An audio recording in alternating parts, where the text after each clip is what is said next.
আপনি কি কখনো এমন জঙ্গলের কথা শুনেছেন? আজ আমি আপনাদের শোনাবো এক অভিশপ্ত জঙ্গলের ভয়ঙ্কর গল্প। এই গ্রামের সবাই আরামদায়ক জীবনযাপন করত। সবাই শোক সময় হাসি খুশি থাকত। কিন্তু এই হাসি খুশি জীবন আর বেশি দিন থাকলো না। একদিন হঠাৎ চারিদিকে কুয়াশায় ঢেকে গেল।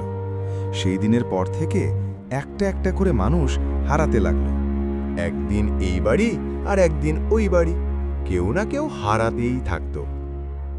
আমার ছেলে, সে হারিয়ে গেছে। কোথায় গেলে? আমার ছোট্ট ছেলে, আমরা গলিয়েছি দেখো। গ্রামের 3 জন লোক ফিরে এসেছে। একদিন জঙ্গলে হারিয়ে যাওয়া কিছু লোক ফিরে আসে আর সারাদিন একই কথাই বলে। লাল পোশাক, জ্বলন্ত তলোয়ার আর শীতল চোখ। গ্রামের এক সাহসী যুবক তার হারানো ভাইকে খুঁজতে জঙ্গলে ঢুকে পড়ে।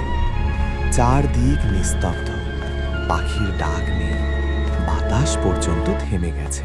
হঠাৎ পায়ের নিচে ডাল ভাঙা শব্দ। সে পিছনে তাকায়, কেউ নেই। আমার ভাই কোথায়? হঠাৎ একটা যোদ্ধা এলো, লাল পোশাক, জ্বলন্ত তলোয়ার আর শীতল চোখ। যোদ্ধা কোনো কথা বলে না, শুধু জঙ্গলের গভীর দিকে ইশারা করে। প্রথমে ধীরে, তারপর একটু দ্রুত, তারপর যেন মাটির ওপর ভেসে ভেসে ছুটে আসছে। চারদিকের গাছগুলো কেঁপে উঠতে থাকে, পাতার ঘর্ষণের শব্দ যেন ফিসফিস করে বলছে, ফিরে যা, ফিরে যা। যুবকের বুক ধড়ফড় করতে থাকে, তার নিঃশ্বাস ভারী হয়ে যায়, হাত পা কাঁপছে। তবুও সে পিছনে না তাকিয়ে দৌড়াতে শুরু করে। তার পায়ের শব্দ জঙ্গলের নীরবতা ভেঙে দেয়, ঠক ঠক ঠক। হঠাৎ সামনে কুয়াশা ঘন হয়ে যায়, পথ দেখা যায় না। সে ডান দিকে মোড় নেয়, তারপর বাম দিকে। কিন্তু অদ্ভুত ব্যাপার, গাছগুলো যেন জায়গা বদলাচ্ছে, পথগুলো ঘুরে আবার আগের জায়গায় ফিরে আসছে। পেছন থেকে ঠান্ডা হাওয়া এসে তার ঘাড় ছুঁয়ে যায়। মনে হয় কেউ খুব কাছে দাঁড়িয়ে আছে। সে আরেকবার দৌড় দেয়, হাঁপাতে হাঁপাতে সামনে তাকায়। আর ঠিক তখনই সে থেমে যায়। তার সামনে আবার দাঁড়িয়ে আছে সেই মুখোশধারী যোদ্ধা। একই জায়গা, একই আলো, একই শীতল দৃষ্টি।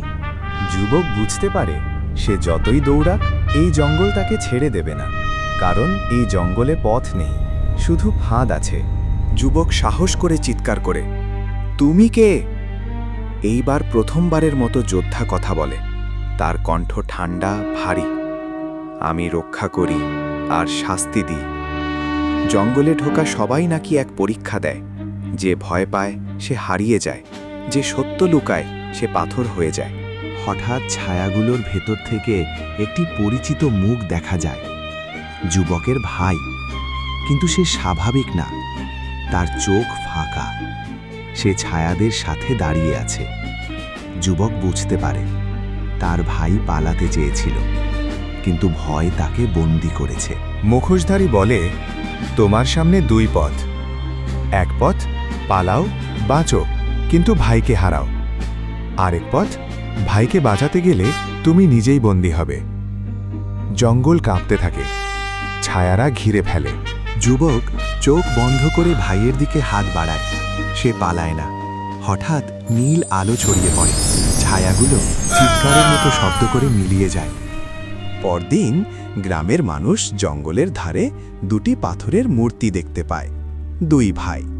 আর দূরে মুখোশধারী যোদ্ধা আবার হাঁটতে শুরু করে, কারণ জঙ্গল নতুন শিকার খুঁজছে।